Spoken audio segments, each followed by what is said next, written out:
These are case notes on 1522. Patient's name Liang. She suffers from severe paranoid delusions. It's due to severe stress in her personal and professional life. After 60 consecutive weekly sessions with the patient, I've been unable to make any progress with her. In fact, she's been getting worse. Each week she comes in with a new delusion, and if I'm unable to make any progress with her today, I'm going to have to refer her to Dr. Thompson, and it's most likely to be our last session. It's my husband, Dr. Richards. I thought things were improving between you two. It's not that, it's... I still can't believe I'm saying this, but I think my husband is the BTM serial killer. Wow, that's an extremely paranoid thought. What makes you think that? I didn't want to believe it at first, but all the clues point to it. What clues?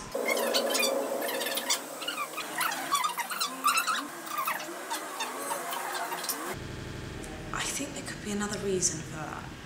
You don't understand, that's what the BTM killer does. He uses motel rooms as torture dens for his victims. I've been following the case for months. My husband is doing everything he does. I also found a pair of women's underwear in his back seat. Mrs. Baldrick, I think you're misunderstanding the clues. But the papers say that's what the BTM killer saves as souvenirs from his victims. Their underwear. And there's even more. I found several boxes of condoms in his glove compartment. The BTM puts those on his fingers so he won't leave any prints. Are you sure he's not using the condoms for something else? What else could they be used for? And there's still more. I found a bag hidden in his trunk which had handcuffs and a leather whip. That's what he uses to bind and torture his victims. Mrs. Baldrick, I think there's a different use for those.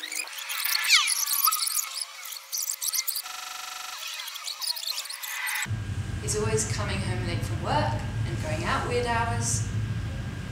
He always claims he had to work late, but I've checked and he's been lying. That doesn't necessarily mean he's a killer.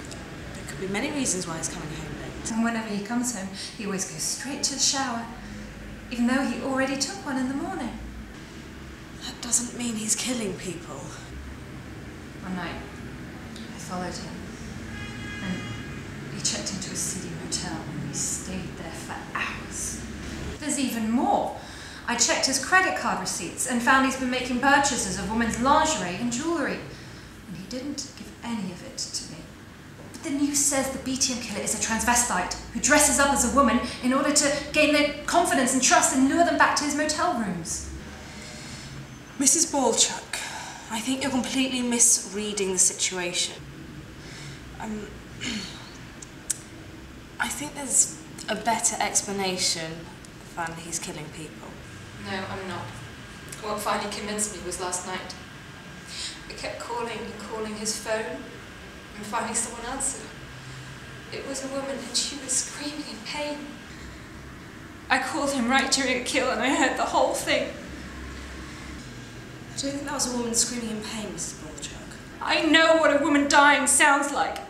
She was making all these noises like, oh no, oh God, oh God. For God's sake! Ah. Your husband is having an affair.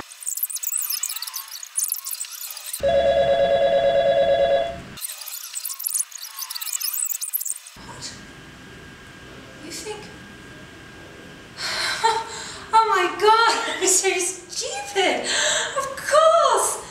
Well, that explains everything. Why you? Oh my gosh, I'm so relieved. You have no idea. Oh God, now it all makes sense. Why you? Phew. All this time I thought, you know, I'm not married to a killer. Why you? But I am married to a cheating bastard. No, Mrs. Baldrick, it's not what you think.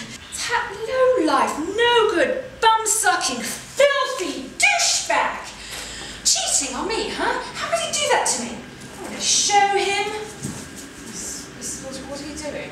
Oh, I found this number that I didn't recognise in his cell phone. It must be her. I'm going to find out who this woman is and blow her brains out.